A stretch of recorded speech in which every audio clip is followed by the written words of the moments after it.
All right, so we're going to spend the rest of this video talking about relational operators and logical operators, right? So this is for relational operators. We're just going to add like adding something to it. Then talking about logical operators also. Right. So for relational operators, just talking about how we're checking how something relates to another, right? And then the operators for relational operator are equals, not equals, greater than, lesser than, greater than or equal to, lesser than or equal to. So these are like the operators, right? And if you notice, when you're looking at equals, instead of just a single equal, it's double, right? So basically that's how you check if something relates to another. That's how you check if something is equal to another. Remember when we began talking about assignment operators, this is an assignment operator, right? A single equals is an assignment operator where you're taking you're assigning the value on the right to the name on the left, right? So you're taking the value on the right and putting it in the name on the left, but that's not what we're doing here. What we're doing here is we're checking if the value on the right is equal to the value on the left, right? And then this is an example, right? This is an example, right? So we're checking for if 2 is equal to 1.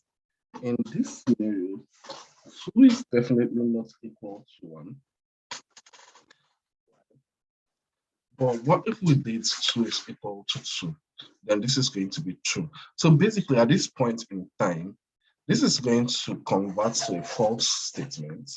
And when we're checking, you're just going to say if false, right? Because 2 is not equal to 1. So that's false. So it's going to say if false, and then it's going to ignore everything here and then move to the next one, which is going to be like another true block if true, but if false, it's going to be another false block, right?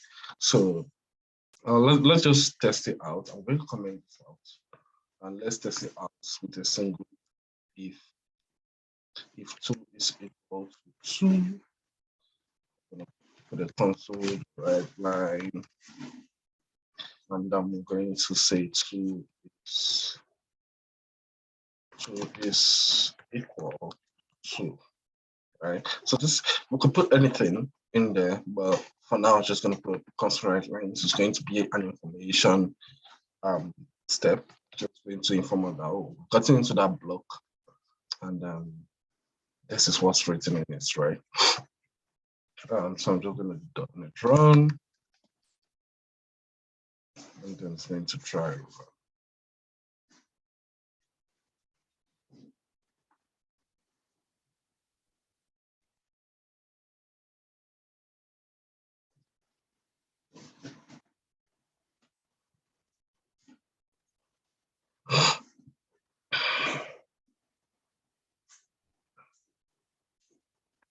Okay, so yeah, so there's something at the base. It says 2 is equal to 2, right? So there's something at the base of our code that is already printed. So I'm going to comment everything here out for now, because we don't need it, right? We'll get there very soon. Right? So what happens if I switch this to 2 is not equal to 1, right? So it's going to convert to a false statement. We're going to close this. It's going to convert to a false statement, and then it won't print anything. It's going to just scream unreachable code. Okay.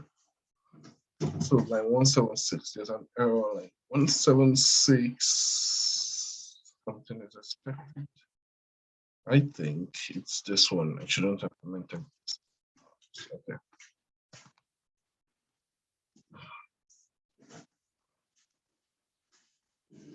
So it's just going to scream unreachable code, right? And then it couldn't reach what we're looking for because it's a false statement. It's just going to ignore it, right? And then That's where we now come into this block here. And then if we say 2 is lesser than 1, this is false. Then 5 is greater than or equal to 5. This is true. So it's going to print this actually, right? So if we run this, it's going to scream unreachable code and then print this one because 5 is equal to 5, right? So 5 is greater than or equal to 5, which is what we wrote. Well, 5 is not greater than 5, but 5 is equal to 5. So this is going to convert to a true block and then it's going to go in there. But if I switch this to just 5 is greater than 5, which I'm going to do for just trial purposes, to see what's going to happen.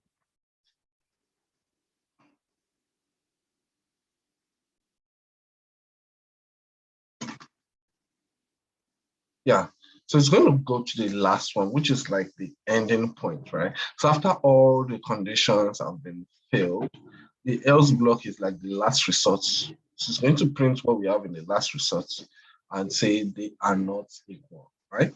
So, but I'm going to just switch it back so that it doesn't get to the last resort. It doesn't matter, right? Sometimes all you want to do is just one check and put in an else. Like if you're checking, if you're checking if someone is older than 18, right?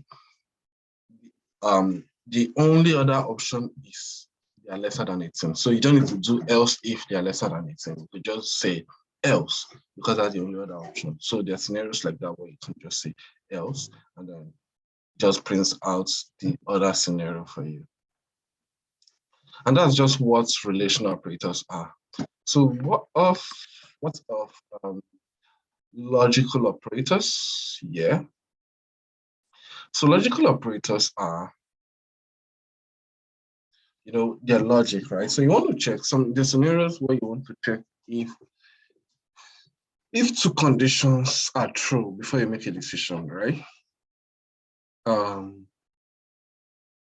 You want to check if there is milk in your fridge, and then there is milk.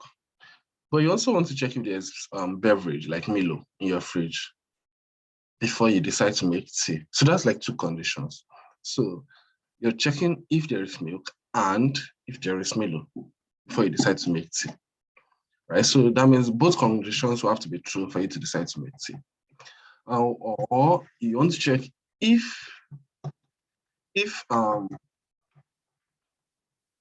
you have data in your sim1 or you have data in your sim2, right? So you want to check if you have data in your sim1 or you have data in your sim2. So if there's data in your sim1, then you can browse your sim1. But if there's no data in your sim1, but there's data in your sim2, then you can browse your sim2. So that means you just need one of them to be true for you to be able to access the internet. So logical operators are and operator and or operator like this, right? So the and operators, you just need to write double and for and operator, or operator, you need to write this twice, right? And on my keyboard, it's above the enter key. On some keyboard, it's right above the shift key. But you have to find it on your keyboard to find out where it is. Find out where it is on your keyboard. So yeah, so that's what you use for the or statement, right? So I'm going to remove that or just put it back. So let's quickly do something, right? Let's just see if true and true, what's going to happen?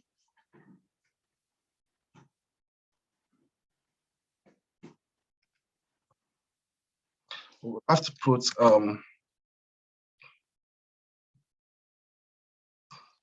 and operator is true, right? Then I'm going to just go through the other one. If true and false,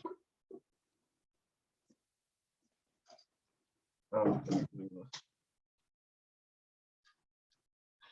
the operator is false. So let's see what needs to happen. Just give me a second. If false and true, so I'm switching it now. I'm switching it now. Now, if false and false, and operator is false, right? So let's see what's going to happen. How many of these will be reachable?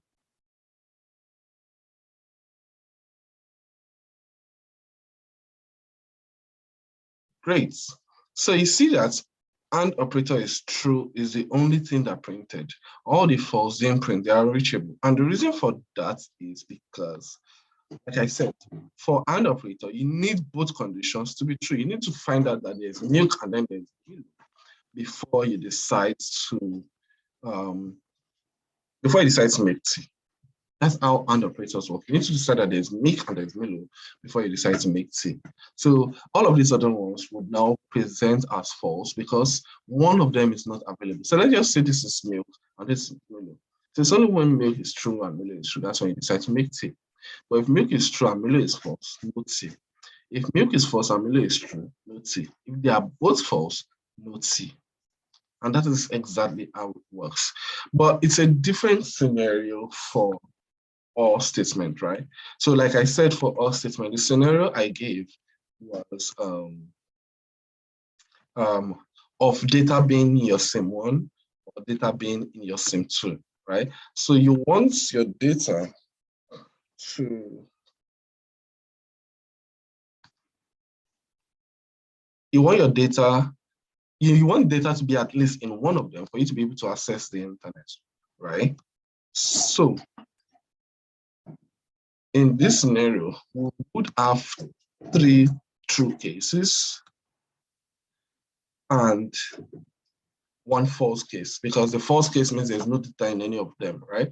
So that means you can you can't access the internet with any of them. But now there's no data in SIM1, but there's data in SIM2, hence you can access the internet with SIM2.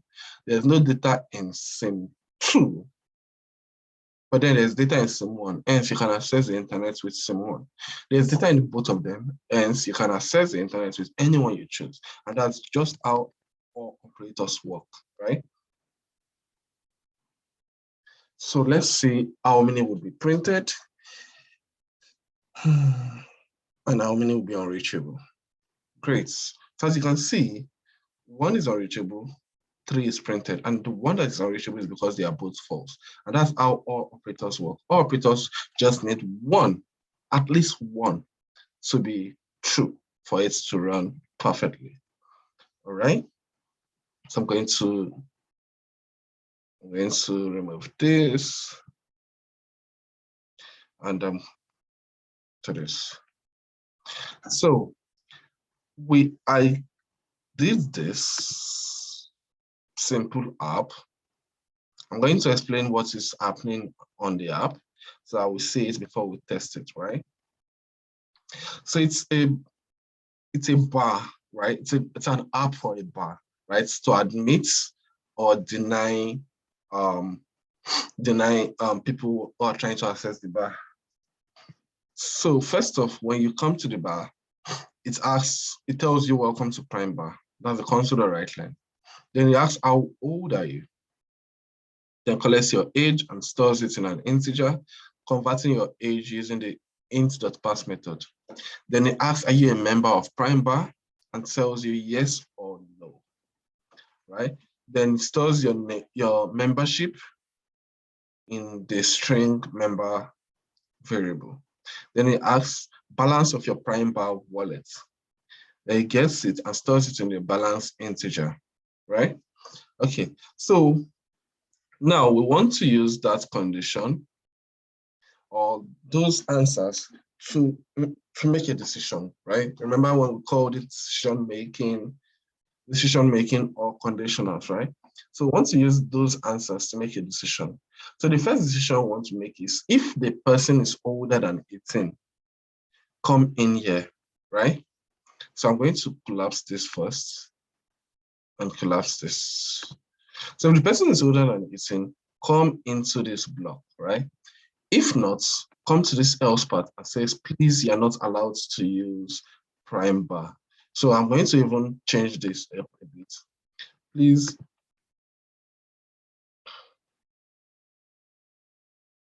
you have to be older than 18 to use prime bar, right? Okay, so that is the first step. Now, the second step is to come in here. I'm going to do this. I'm going to collapse this. All right.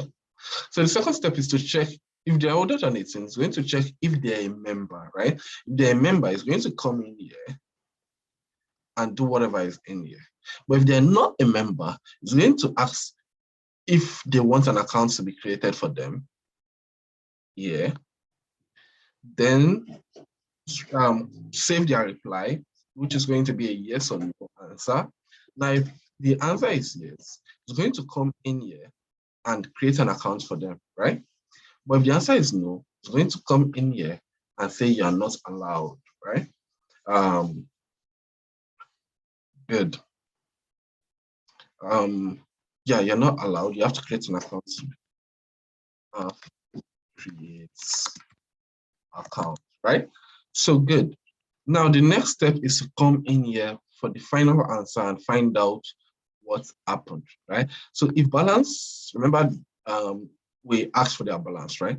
And their balance, the minimum balance for prime bash, we just decided to use 5,000 because let's say the cheapest thing to buy on prime bar is 5,000 euros, right? And you need to have like a balance after the 5,000, even if it's just 1 euro. So now if balance is greater than 5,000, then they are now allowed, right? So after checking the age, checking the member, and checking the balance, which is all true, it's going to come in here and say they are now allowed to use prime bar. So the line I'm adding is just to know which line is printing what. Now, if they have gotten all this way and then they don't have balance, then you can now say, please top up your card to enter, right? And that's how the decision making happens. You see, all these sections have their if and their else, their if and their else. And that is, so someone might say, okay, why doesn't else if work, right? Like, okay, why wouldn't else if work, right? Let's say age is greater than or equal to 18. Then the next thing you would do is else if member is let's see, equal to yes. So the problem with this is that once age is greater than or equal to 18, it's just going to jump in here and forget about this else if. And that's why else if wouldn't work here. So when you're using else if, you want to know that the first part is false, and then you want to check for the second part. So else if is comparing, let's say 2 or 3 or 4 unique conditions, right? Unique that they're not dependent on any other one. Right now, member is dependent on this one. So you have to check all of them together, right? So else if it's checking for unique conditions, and that's because it's not dependent on anything. So now let's test this out, this simple app out. I'm going to bring this up a bit. That's going to be .NET run. Let's test it out. Okay, so how old are you? First off, I'm going to try be less than 18. Okay, so it's just going to continuously ask me the question, but for some reason, oh, there is a way that I could have just checked before allowing any further questions, but I didn't quite do that, so I'm just going to this bar. So it says you have to be older than 18 to use prime bar, right? So that's the first check that's checked. Now,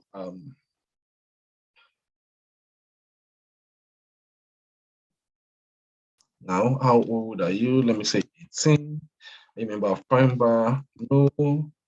How much do you have? 0. Then it says create an account for you. If I say no, it's going to reject me, right? You're not allowed. You have to create an account, right? Now,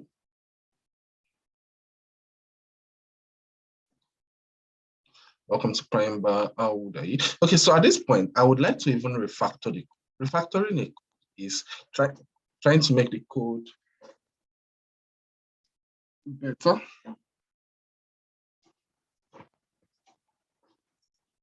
So refactoring the code is trying to make the code work better or perform better, right? So the code shouldn't be asking me if I'm a member of Prime Bar, if I'm lesser than, or if my age is lesser than 18. So to do that, I have to move this. Should only be asked if my age is greater than 18, right? That question should only be asked if my age is greater than 18. Now, the balance of my wallet should only be asked if my balance is, if I'm a member, yeah, let me put it here, if I'm a member. Balance of my wallet should only be asked if I'm a member. All right, so I just refactor the codes to work better, so it doesn't ask me unnecessary questions, right? Now let's see this happen.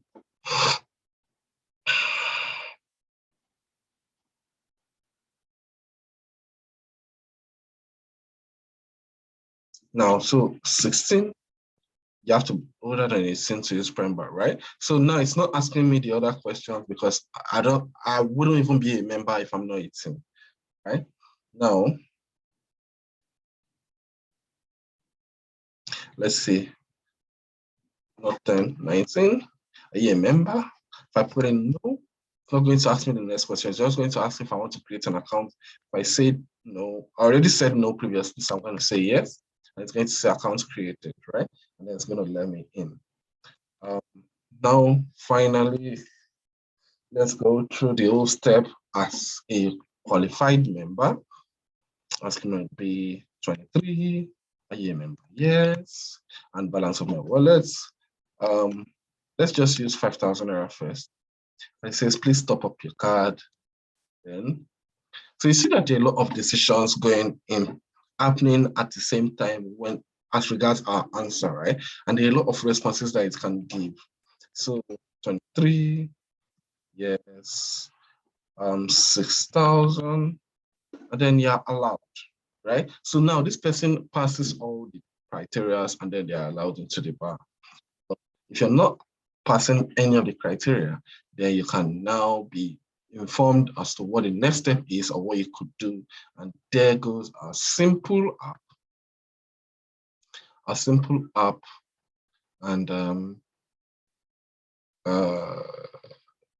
yeah. So if you have the previous code, all you need to do is move this from the top here into here, and also move this from the top here into here to update it also with factors. So on our next class, which will be on Saturday, hopefully, we would be talking about switch statements and loops, right?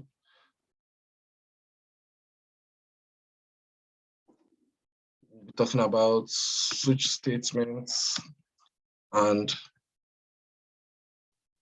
loops. So that will be what would be rounding up our last class for this series that we've been touching. All right. So thank you very much, everyone, and see you then.